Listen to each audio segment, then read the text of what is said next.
ધરમપુરના પીલપુડી ખાતે માવલી ધોધ ચોમાસામાં 16 એકડાએ ખીલી ઉઠતા પ્રવાસીઓ માટે આકર્ષણનું કેન્દ્ર। લોકો ધોધના નિર્મળ પાણીમાં સ્નાન કરવાની સાથે સ્થાનિક આદિવાસી ભોજનનો લાહવો લેતા નજરે પડ્યા।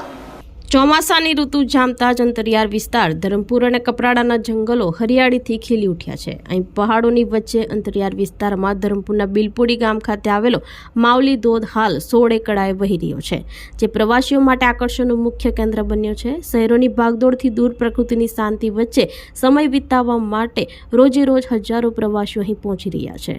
લોકો ધોધના નિર્મળ પાણીમાં સ્નાન કરવાની સાથે સ્થાનિક આદિવાસી ભોજનનો લાહવો પણ લઈ રહ્યા છે। મોંઘા વોટર પાર્ક કરતા પ્રવાસીઓના કુદરતી સૌંદર્ય વધુ પસંદ આવી રહ્યું છે। જો કે ધોધ સુધી પહોંચવાનો રસ્તો અત્યંત ડુંગરાળ અને કાચો હોવાથી પ્રવાસીઓને થોડી મુશ્કેલી પડે છે, જેના કારણે લોકો આ સુંદર સ્થળના વધુ વિકાસ અને રસ્તાના નિર્માણની માંગ પણ કરી રહ્યા છે। શનિ રવિની રજાઓમાં પરિવાર સાથે ફરવા માટે એક ઉત્તમ વીકેન્ડ ડેસ્ટિનેશન બની ગયું છે।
અહીંયા માહોલ અને મજાની વાત કરું તો ખૂબ જ વધારે મજા આવી રહી છે।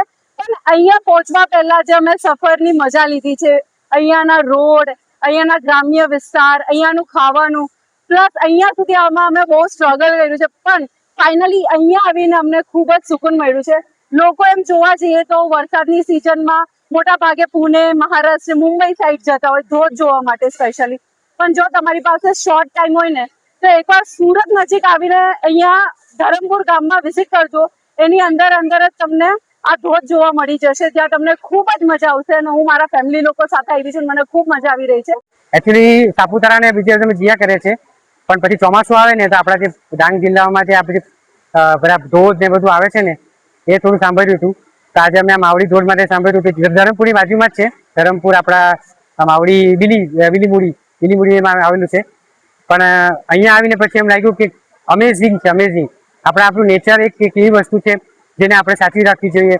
ને મારી આપણી સરકારને પણ વિનંતી છે કે આ ડાંગ જિલ્લામાં જે આવા ઝરણા છે ચોમાસામાં ટુરિઝમમાં થોડું વિકસાવે, તો નાની નાની હોટલો કે જેથી આ લોકો રોજગાર પણ મળે।